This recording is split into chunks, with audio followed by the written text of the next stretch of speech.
thanks so much for agreeing to do this and to share just a little bit about your lives and your lives in the church and your faith. And I think that we will be very glad and encouraged by hearing what you have to say. And I think it'd be fun just to start by asking a little bit about your life growing up. Bill, do you want to go first? Yes. Yeah, great. Well, I was the 6th generation to be baptized in the church, so that it was a long family history of having been in the church. And so I grew up in the church and grew up in that period of the 20s, 30s, 40s, 50s, in which the sanctuary was full of worshipers on Sunday morning, and on the Easter and Christmas services, there was the doors behind the choir loft were had the ability to be opened, and so people would sit in what was then the room behind the sanctuary for overflow, so that we were used to having a full sanctuary during that period. And essentially the church then was, as it had been during our adult life, really the social center as well as a worship center of my family. And my father was an elder, and so it was just routine church on Sunday and often on Wednesday evenings. And then in the youth program, there were of course, obviously all the Sunday school classes for children, and they were all handled by the lay persons. There were no staff people. That there was a Sabbath school superintendent and teachers, and then there were youth groups on Sunday evening, one for what was then called junior high, now called middle school, and one for the high schoolers. So that was a basis of that were led by and run by the kids, with adult moderators, you might say, supervisors there, but they did not really take part. They just simply observed as the kids led the programs on Sunday evening. Do you remember taking part in that? Yeah, I was active in right through all the 6 years of middle school and high school. Yes, very active in it. Were you one of the leaders? Well, there weren't leaders in the real sense of the word. It was to some degree the adult couple. It was a couple usually who handled it, and they kind of guided us. But the kids really led the discussion and on various subjects during that period. That was the basis of faith, and of course I attended a confirmation class and gave my life to Christ as a result of that confirmation class when I was 12 years old in 1938. In 1938. So I guess I'm the oldest member, or the longest member, however you want to put it, of the congregation. Yes, I think you are. Yes. Mm-hmm. That's quite an honor. Mm. Mm-hmm. That's you get for living that long. So the 6th generation is quite a long time. That Long. means that Yes. how many, so it would have been your great, great, great, Oh, great. I Great. think five, yeah, I think five. Five. Five great grandfathers. Five yeah. greats. Did they always live there at the Gilfillan farm? Yeah, I Your did not family? live there. I did not live there. There were, of the original Gilfillan that had it got a land grant, paid for a land grant of some 400 acres that ran from Fort Koch Road to beyond where basically St. Clair Country Club is. And he had two sons, and my son took the southern portion and the other took the northern portion. And so I did not live there. I grew up on some property that had been apparently purchased by my grandfather, and in Mount Lebanon, so that I grew up there and went to Mount Lebanon High School. What's your favorite memory of church growing up?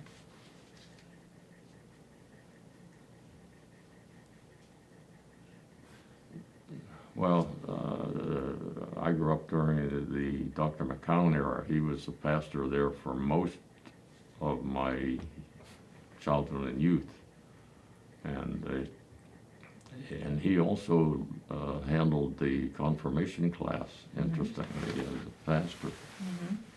And so he was a real influence, of course, and then basically family influence, I would say, as far as the faith walk was concerned. You know, Sunday was for resting and not activities, and then of course in that period stores were generally not open on Sunday, so that you didn't have the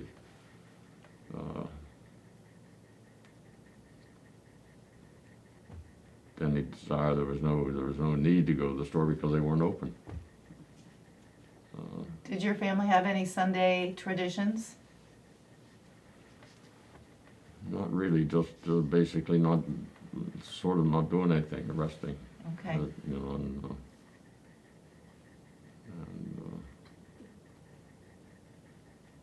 you know, Sounds like it was a real Sabbath.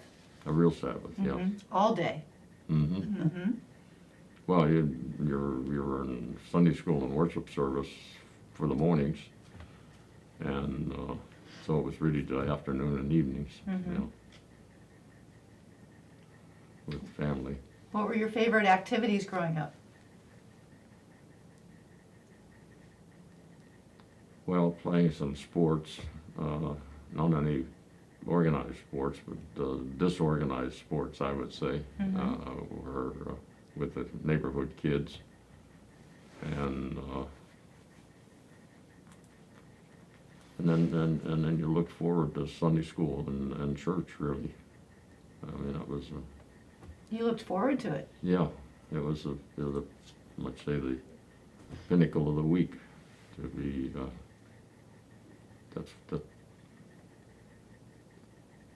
You know. And then, of course, obviously, you had schoolwork, and Mount Lebanon was even then, was a fairly strong school district as far as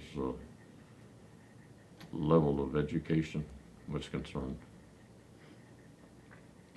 And then after high school, you started in college. Well, that's an interesting story, and I was in high school during World War II, in the beginning of World War II, and then when you turned 18, you were drafted within 3 months of turning 18. But in my senior year, I was still 17 when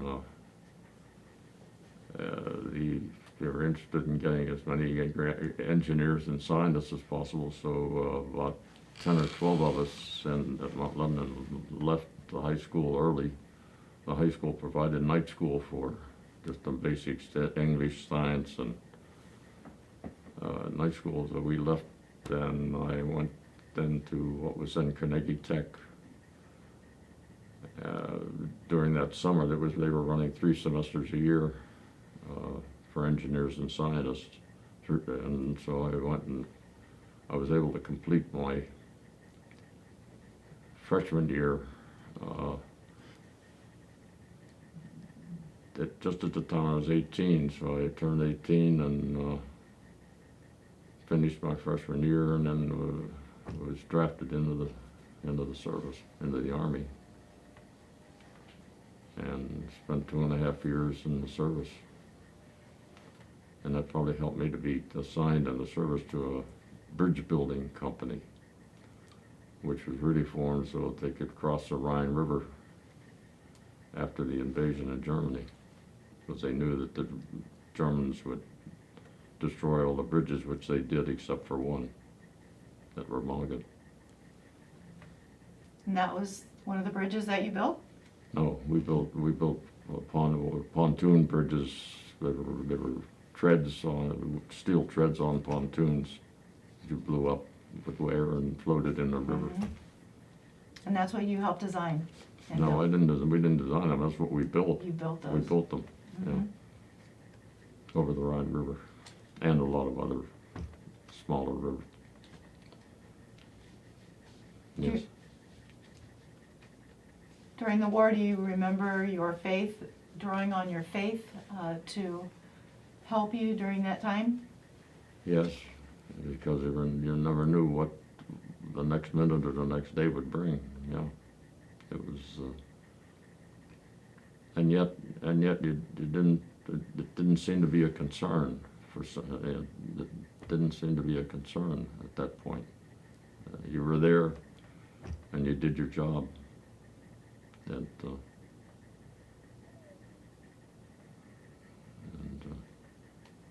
we were well trained for it, and we did it. Mm-hmm. You know. So that's a lot, isn't it? Yeah. Mm-hmm. And you were there for 2.5 years. Yeah.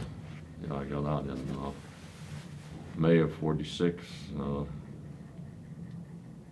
and we'll get into when we met later. Okay. Well, let's ask Carol. So, Go. Carol, yes, do you want to tell us about your growing up years?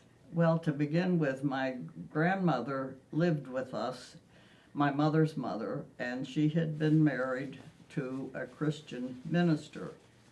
So we were living in Mount Lebanon. Well, nothing would do, but we have to find a Christian church to go to.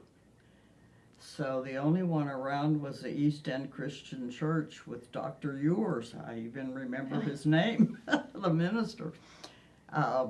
So we went out there, drove from Mount Lebanon to East End. I hated going because we were always late because it took too long to drive all that distance, and I didn't know anybody. And I assume I was in a confirmation class because I was totally immersed in baptism. We put on a white robe, and we were immersed.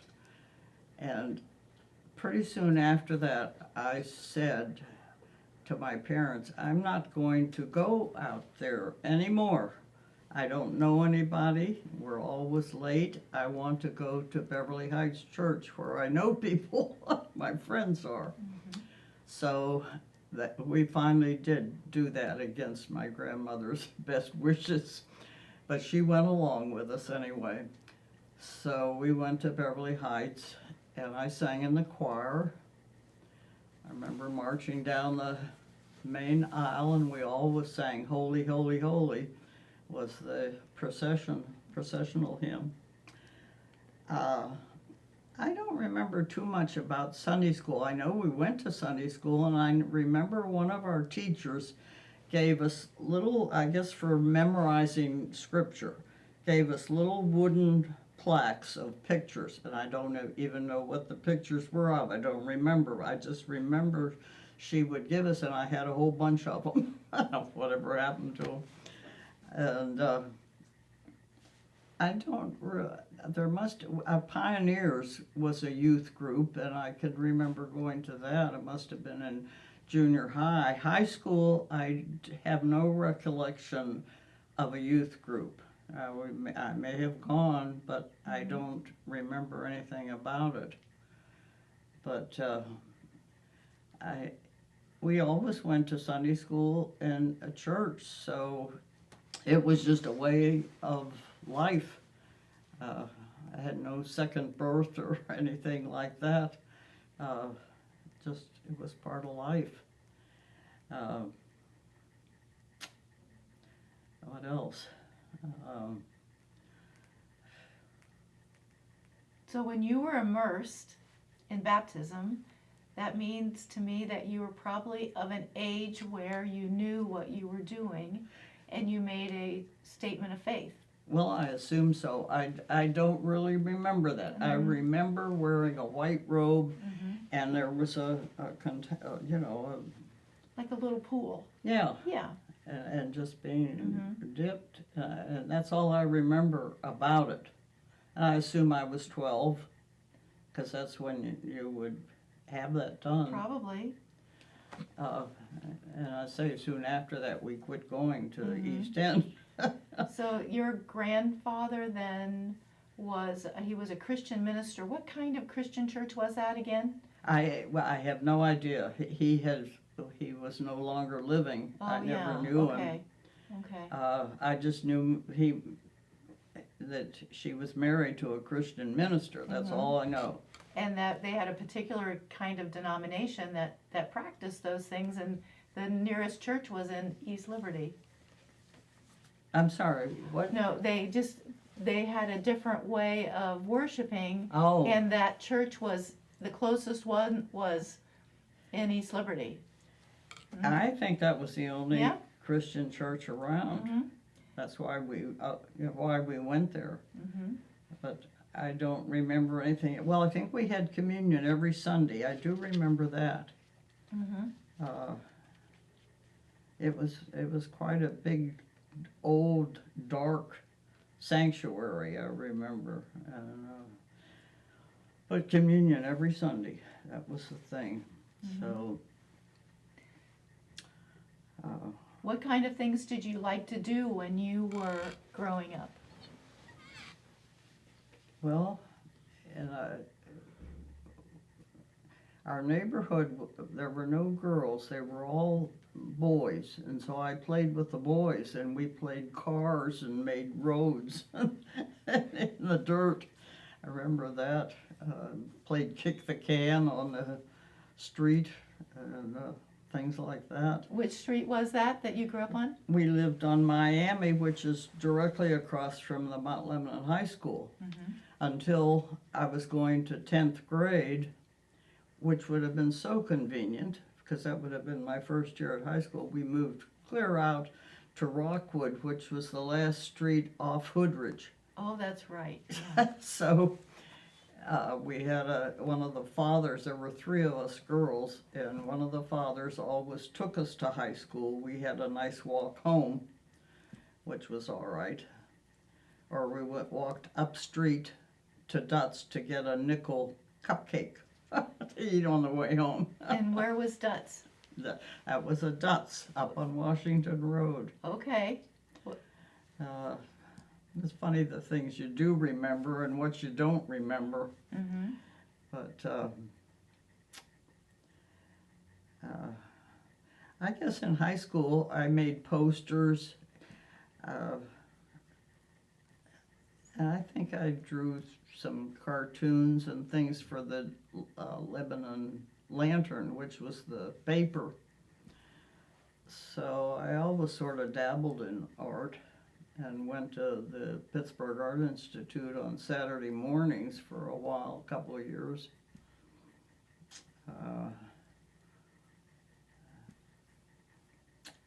And then after high school, what did you do after high school? Well, I went to what was then Beaver College outside of Philadelphia, which was a girls' school. 600 women of us were there. which is now Arcadia University, and it's about 3 times the size, and it's also co-ed. And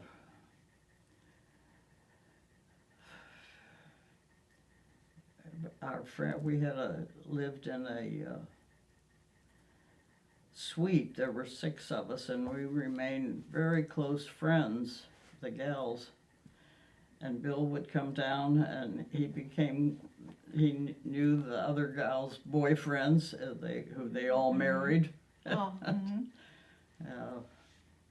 So we had a nice group, and there's only my roommate and myself who were alive of that group, of the 6 of us. What did you study? My major was fashion illustration, which was at that time the newspapers, instead of photographs, had drawings of the fashions. And I was, after we were married, right after we were married, I kept applying for jobs, and I had a job at Kaufman's to model the clothes for the artists and learn how they wanted the work done. Well, the first day that I was to go to work, there was a big strike. It was either steel or coal, and they said, "We're sorry, we're not hiring anybody." So I never really worked. Oh, no. And so I didn't have my own Social Security, no Oh, job. Oh, So I just have learned and done things in art all my life, mostly on my own. So, and you're really accomplished. And I don't know if they know it, but we still use your pen and ink drawing of the church yeah, on our church's stationery. yeah, I like that. And it's beautiful. I'm glad you do that, have that. Hmm. It's beautiful. I didn't know that was hers. It is. Yeah, Hmm. Wow. On the notes that we use. yeah, Yeah. that's nice. Hmm. Well, how about let's talk about when you met. I know you've told me the story before, but I think it's fun. Well, Well, Oh, go ahead. this summer after my freshman year at college, Bill was working. I had some girls over to the house, and his sister was one of them. She was in my class in high school, Jean Gilfillan. And Bill dropped her off, didn't come in, but dropped her off. And then when he came to pick her up, he came in with a friend. He had a friend with him, and they came in. And that was the first time I ever knew him. I didn't know him in high school at all, even though he was just 2 years ahead of me.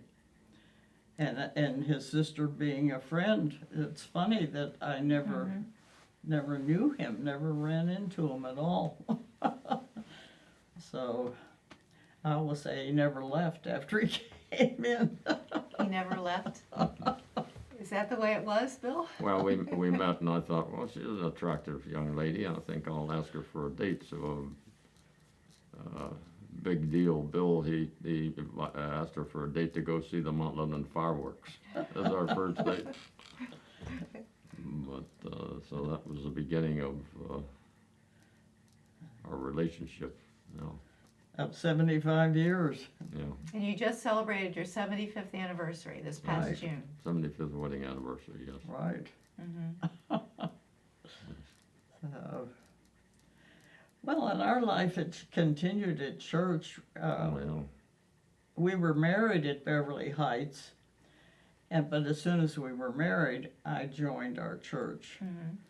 And our friends were all the Buseys, the Mulveys, the Campbells, the Millers, the Clemenses, all friends at church.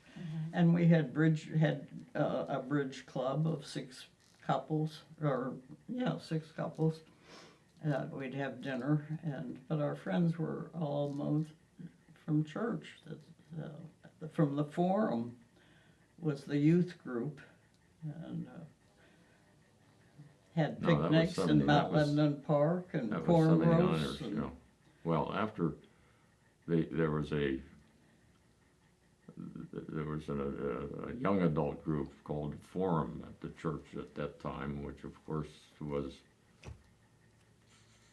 for those of us in the service, we were gone. I mean, until we were 20 or 21, so at least I was almost 21 when I got out of the service. So that, and then went back to Carnegie Tech, and they were still going 3 semesters a year, so I graduated in September of '48. But when my first met Carol was a couple of months after I'd come out of the service in 1946. And so we were married, and then they had the young couples, the guys that had come back from the service. Well, first of all, during that period of the World War II, there were no young men around. I mean, they were all in the service. There weren't any young men. I came back on furlough, and none of my friends were around.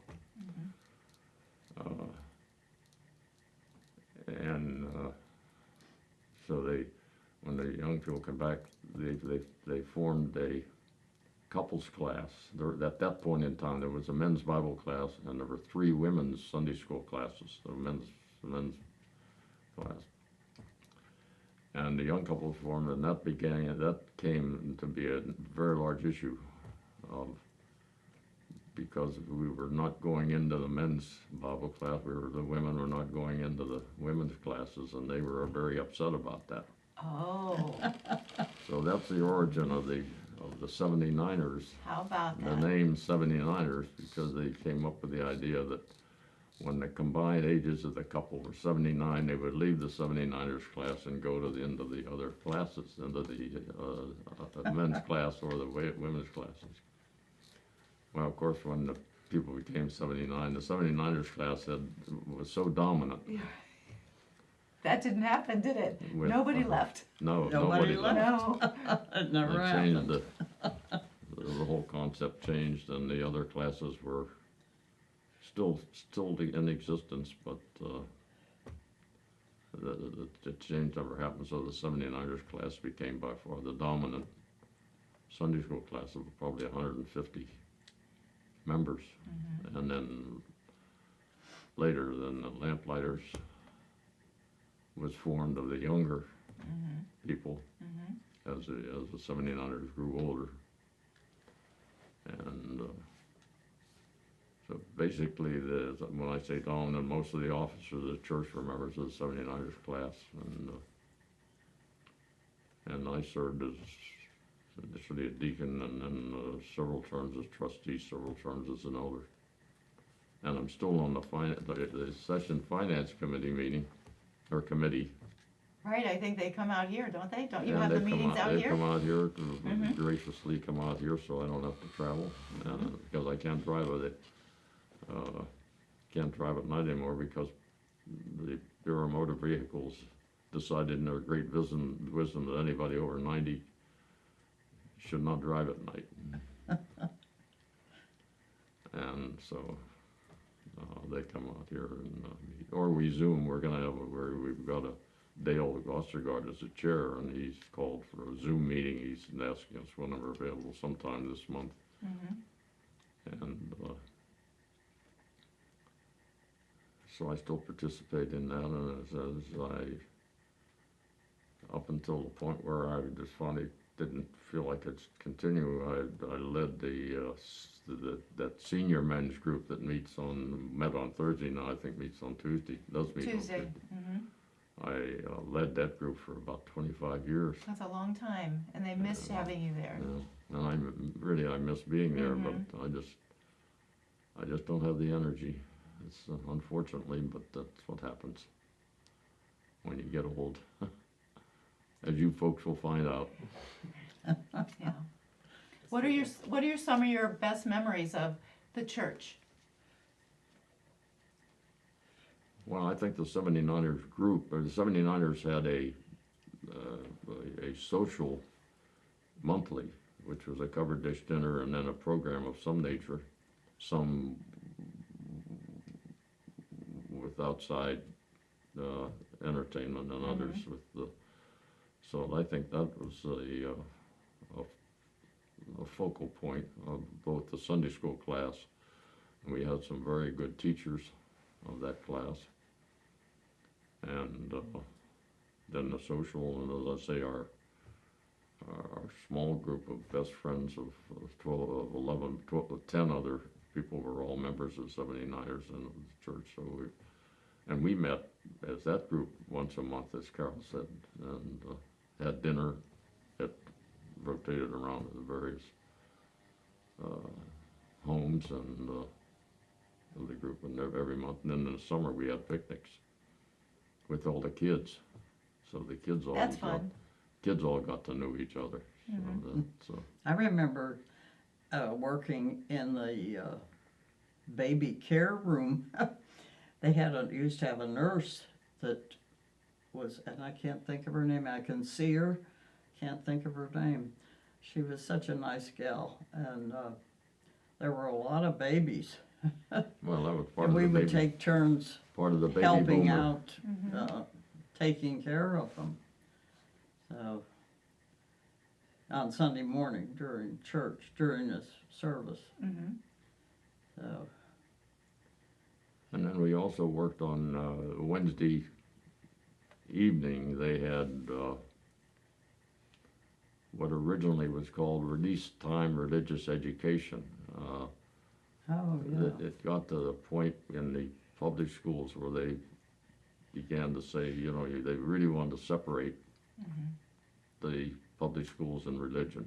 And at that point, then they said on Wednesday they would release the children early so that they could go to, if they desired, to go to a church-sponsored classes or whatever the church itself wanted to have. So we worked in the kitchen for Years. I don't know how many years on to What was prepare. it called? It became family night, but it Yeah. wasn't family night when we were. What did they call Well, they're that? back again with the Wednesday, but it's a family thing, and it was the families were the parents were invited and came for the dinner, so it was both the children and the parents. No, when we first did it, it was just the kids. Well, yeah, once children, then they started to bring the family. Then they in. changed it to the family night. Yes, as we said, it was called Youth Club, Yeah. and we worked to prepare the dinner for the kids, and then ultimately they brought they invited the parents if they wanted to come, and many of them did. So the children went through some activities to burn off the energy, and then they had They had a craft class, or usually class, made and something. and then some religious, some biblical sourced training and education, really religious education for the kids, because that's what and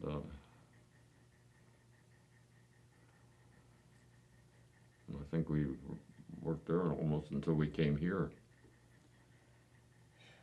Yeah, And when did you come here? in 2009.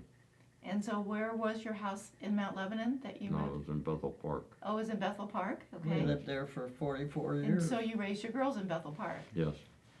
And Yeah. then you moved here in 2009? No. And there were a lot of church friends here, weren't there? I There mean, were. Well, there were several, yes, at that time, yes. The Ockenhiles and the Yeah. Yeah. Mary Lou Oberlin, Mary Lou. the Blackas. And the man, I can't think of his name, that was not here very long. What was his name? Yes. Anyway, Well, the Shriners, were the Shriners here? Did Bryson? no, they had, No? he was deceased before we Yeah, they came. had Oh. gone. I Oh. think Bryson was one of the first. He was. I guess he one was of the the first one of the residents here. first Yeah. and residents. He had And- passed away, yeah. and involved in getting it started. Yes. Yeah. Yes. Yeah, Jean wasn't here. They were both gone, I Okay. guess. So how about, what about you, how your faith has played in your life? What, have you seen God at work in your life? Yes, in personal decisions and business decisions, yes, absolutely. That is a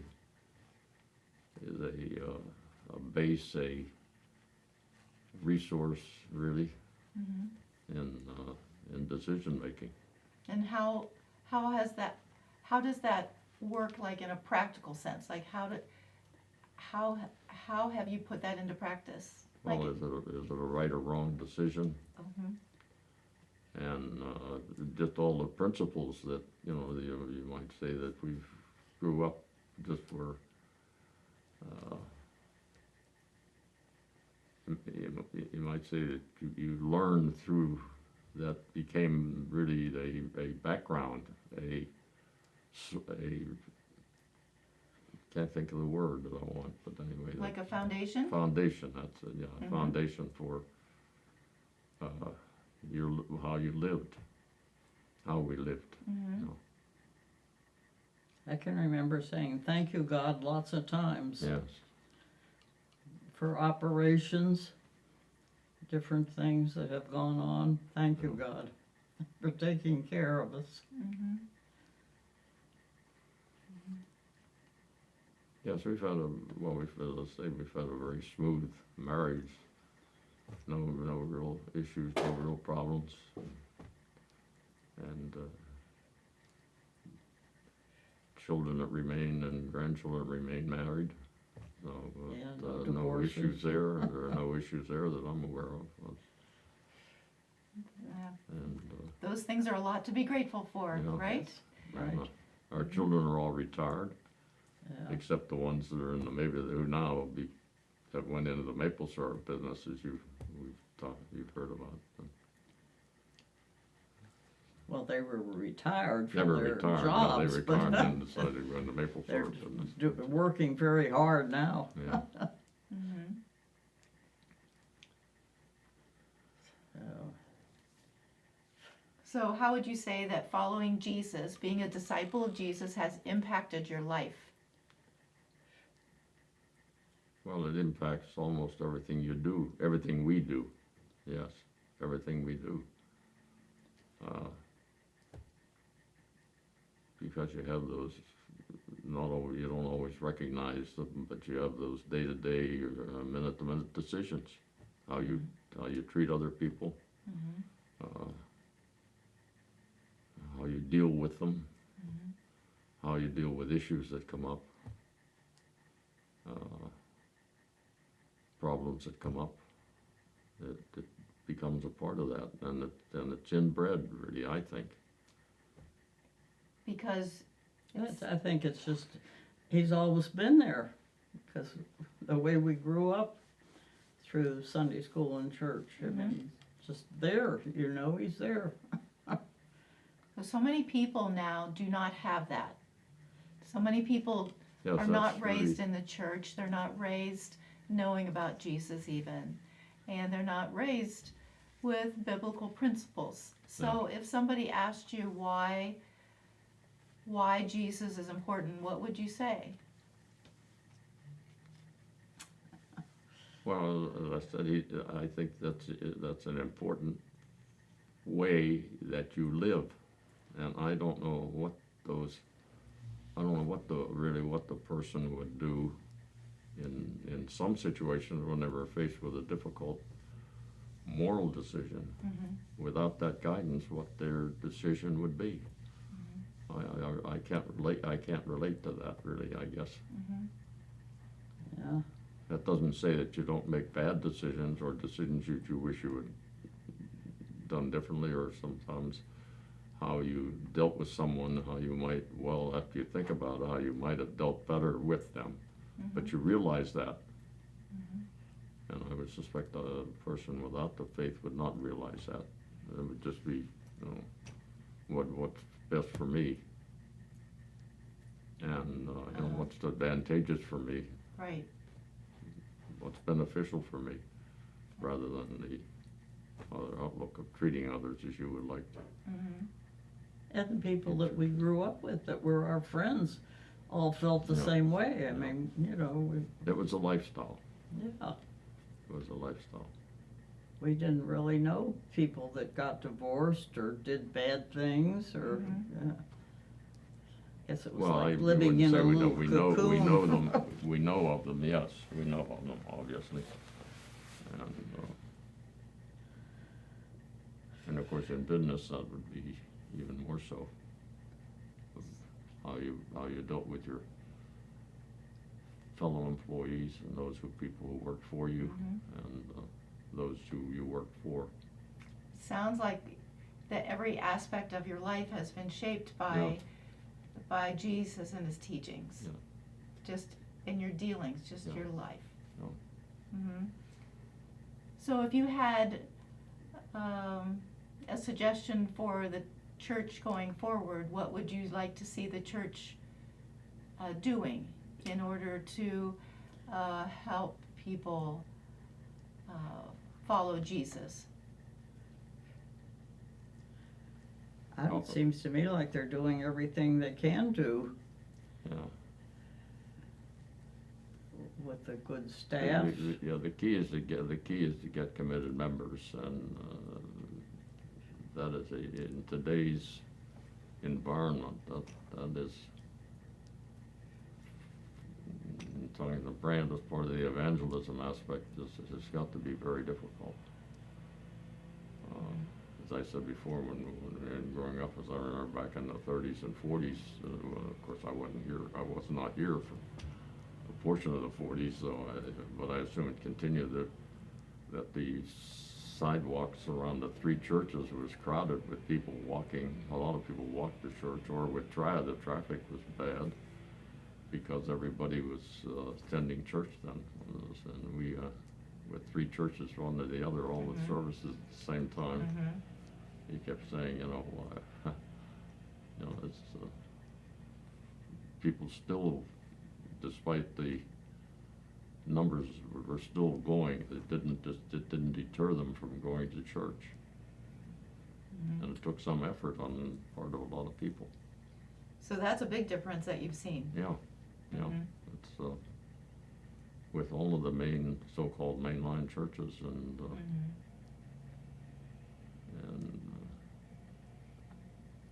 so I think hopefully the Lord will turn that around. There'll be a renewal. We may not see it, but I'm hoping there will be one. Me too. Yeah. It would be just wonderful. Get rid of this division and the divisiveness and the name calling, and just not a very attractive country anymore, in my judgment.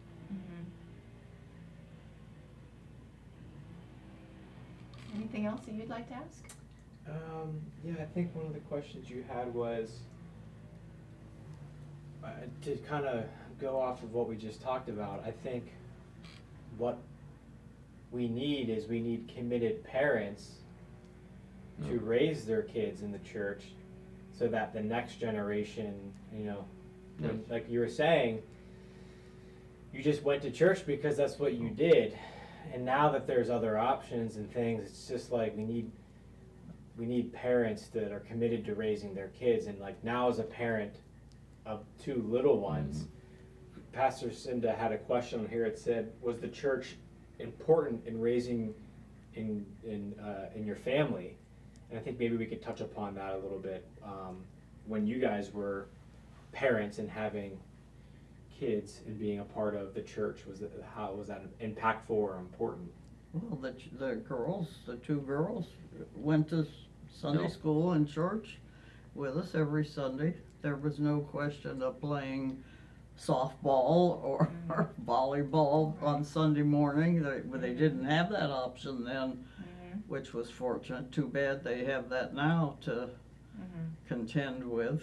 But it was just a way of life. You just went to church. And And that religious, the faith training that they received through the Sunday school classes and sitting and listening to the sermons and our guidance and direction as to what they should and shouldn't do. Right. And what we expected of them. They certainly knew right from wrong. And her daughter has been an elder in her church, and our son-in-law, her husband, was sort of the one-man Tuesday morning senior men's group guy at his church. Oh, really? In Maryland. In Maryland, he did an awful lot of stuff, and finally, as he's grown older, because he's now in his 70s, interestingly enough. I mean, these are not. They're elder. I said to you're elderly. So he's backed off a little bit, but he's still. I hear from him saying, "Well, that's what happened. Had to do this, and had to do that." And I said, "Yeah, I'm aware. I know what you're talking about." Yep. Anything goes wrong at their church, they call Robert Oh, to wow. fix it. Well, it sounds like your girls then followed the example that you had set for them. Yes. Mm-hmm. Yes. Yes, Mm-hmm. yes, Susan is very active in the church, does things. I think now they're not really, after Kobe, they watch the service on the computer also. They don't go to church anymore. Well, they do some. Yeah, they do. Sometimes some, they do, I guess, So, but seems to be more active down. I mean, the COVID seemed to be more of an active thing down there, and they outside of Washington D.C., but there seemed to be more of it down there. It's making, COVID is resurfacing, is that what you mean? Yeah. We're seeing it around here too. yeah. I guess that here at Friendship Village, you haven't seen it so Some, much. some, yes. There's some in some. some other senior communities around here. Yeah. So people are being cautious again. Yeah. Right. Is there anything else that you'd like to add that you think is important for us to know, or something that you would like other people to know? Little nuggets of faith. I think we've pretty well covered everything. Well, I pray for the elders and you ministerial staff and elders because they've got what I think maybe is more difficult, although we did get through some difficult periods. I think the church has had difficult times before. One interesting thing, we had a division in our congregation back when Arnie Frank was there, the associate pastor of one women's ordination and some other issues of that nature. And session decided that, and Arnie Frank was sort of leading that division, as you recall. So. And I was at work. Miles McDonald called me and said we were going to have a meeting with Arnie that night to decide to recall his call. And Miles McDonald called me and said, "You got to moderate this meeting tonight." And I said, "Miles, I can't do that. Arnie and Jean we're in a Bible study with them, Oh. and we're good friends of theirs."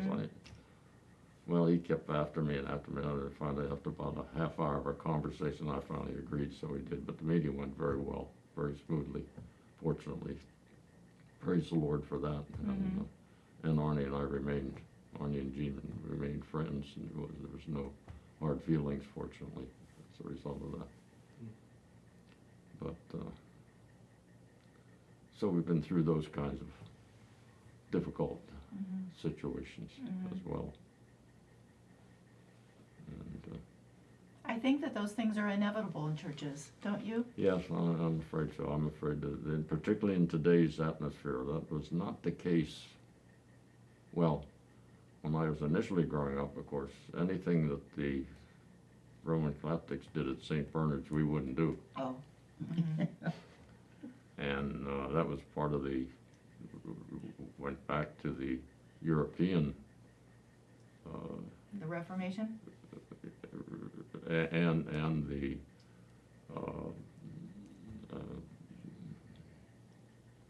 Protestants who were under considerable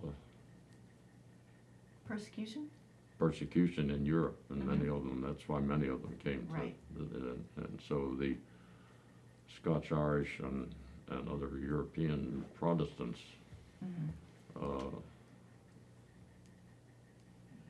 felt that persecution that had taken place. And there wasn't any in this country, obviously, but Right. that lingered through the early years of, I That would makes say, sense. the 30s, 40s, 50s, 20s. That makes 30s, sense. Yeah, And it's something that I hadn't thought of, yeah. but that does make sense. Yeah. So you were probably being sensitive Yeah, to very people's, sensitive. Well, my mother wouldn't, if I, was trying to make sure I didn't date a Catholic girl. Oh, that's what I was gonna say, Yeah. I dated some Catholic boys, and my mother would have a fit. Don't date them. There must have been some sort of a information line among mothers so that they knew who these women, who these girls were you might date, or boys that you might date, that was a really big thing, wasn't it, then? Yeah, And there weren't a lot of intermarriages like that, no, that's right, there were none. because the families Yeah. threw a fit. Yeah, Yeah, And we can't, that isn't such a big thing right No. now. yeah. no, yeah. Well, I even worked in St. Bernard's, the Catholic Church. I painted the couple of summers after, when I was in college. Oh my goodness, what did you paint? Painted, is it the nave or the apse, the side pieces? No, In it the was it was a sanctuary The ceiling. nave It is was in the called the sanctuary, but it was Sanctuary a ceiling. side thing. There Oh. were 6 of us, Yeah. 6 gals, and we painted squares. We climbed up a scaffolding and lay like Michelangelo. Oh, wow. Did you get to paint any saints? And painted squares. Oh, not any people. No, you- not a scene or anything, Okay. just blocks of color. Okay. And then they had a gentleman that came and put gilt on them. And I've often wanted to go back into St. Bernard's and see what it looks like if it got damaged or if it still looks Well, that way you or should go what. do that. I think those are called the transepts. Okay, That's, yes, I guess so, yeah. yeah, that's right. Well, you should go back in there and No, see. you were on the main sanctuary ceiling. I once went in, and when we were going there, I once went in to see her. She's up on this scaffolding. That was And very brave. it was in the main sanctuary that you were working in. I thought, it seemed to me like we were at the sides. No, you were in the main, at that point, you were in the main Well, sanctuary. up Wow, on you have, Someplace you up have high. history. You have made your mark the- there. Yeah. Way up on the Wow. scaffolding, and that's a fairly high scaffold. Oh, Yes, that's very wouldn't- brave just to climb up there. Wow, congratulations. So a lot of little interesting tidbits, yeah. Well, thanks so much Yeah. for sharing Well, today. This I has got been, one more question. Okay, It's sorry. off topic, but sorry. as a history buff, I have to ask, where did you do basic and what was your basic experience like? In the service, Yeah, where did you boot camp? well, what was called Fort Benning, and they've changed the name of it in Georgia. We had infantry, 13 weeks of infantry, so-called infantry basic. And then we went to a Camp Livingston in Louisiana, which was nothing but tar paper shacks, which we lived in. I mean, they were stable, but they were just built with tar paper on the sides for 4 weeks of advanced infantry training. And then I was assigned to this bridge building company in a camp outside of Austin, Texas, in which we trained to build these pontoon bridges, which were large rubber pontoons that we had compressors to blow them up, and then we also had the steel treads, which were that fitted on the pontoons and were two they were wide enough to handle a tank tread and a truck tread. And then they hooked together with pins so that you'd put one pontoon after the other. And as I say, in retrospect, obviously we were trained to be ready to build a bridge over the Rhine River because it was getting to that point where before the invasion, before Normandy. But they knew, I'm sure they knew that the Germans would not allow any of the bridges to remain if they could destroy them, which they did. And so we went over in the town, landed in Wales, and then went to a camp waiting for that time to occur, and went to a spot near Bath in England, in southwest England, and then ultimately went over, landed at Normandy, drove through the night to the Rhine River, and then we spent the night there while the artillery fired all night long, blasting the Germans on the other side of the Rhine, and probably the cause of some of my hearing loss. Because it was loud. When the shells go off, it was a loud explosion. And you didn't know about that then. You didn't have any ear protection. The artillery guys had no ear protection. I'm sure all those guys went deaf. And then we built the bridge, and then after that we went back for resupply and went back and built a bunch of bridges over any number of rivers and in Germany, and at the end of the war wound up almost in Salzburg, Austria, when the war ended. So we had gone that far, and built most of our bridges in Bavaria, southern Germany,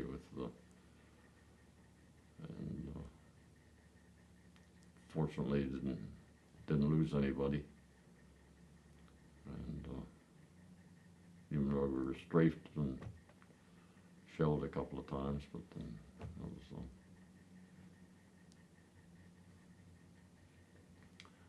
so then after we went in, so after we just stayed there where we were and for a while, built it there, and then we were moved to Innsbruck, Austria, in a mountain chalet, which was really great. And then we went back to France, to what they were called cigarette camps, because they were camp like these striped cap camel, which were deportation camps to come back to the United States to be refitted and head for Japan. And then while we were there, they dropped a bomb in September or August, and then Japan. So then we were sent back to Germany as occupation troops in a city called Regensburg, which was an old German city.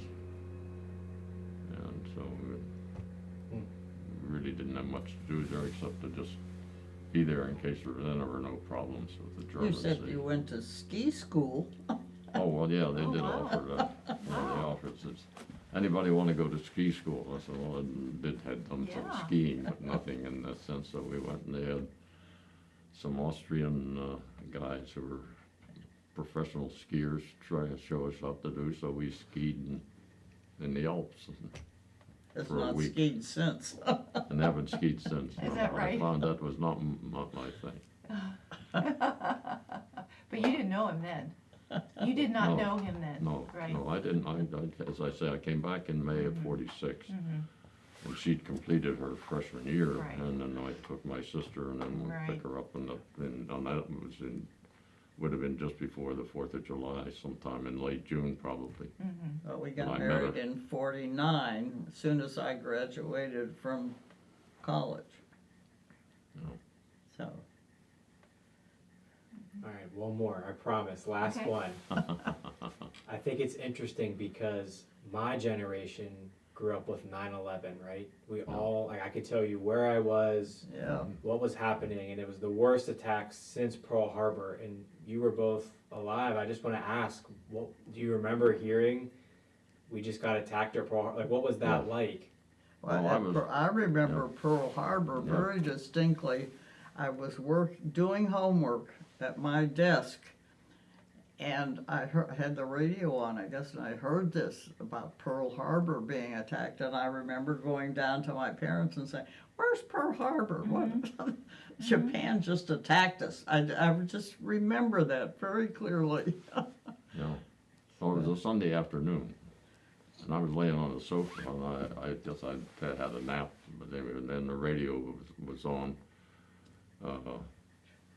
And then of course, they broke in with this news, and I heard that, and I thought, oh boy. And I was 16 at the time, and I thought, no, I'm going to be in the military probably for. And then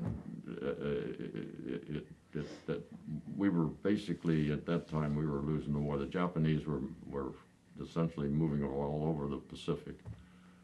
The Germans had gone to almost to Moscow in Russia. They had taken over all of Europe. And so the thought was, boy, my adult life is going to be spent in the military. It was a thought that occurred to me at that point, you know. And so that, fortunately, that it was only 2.5 years.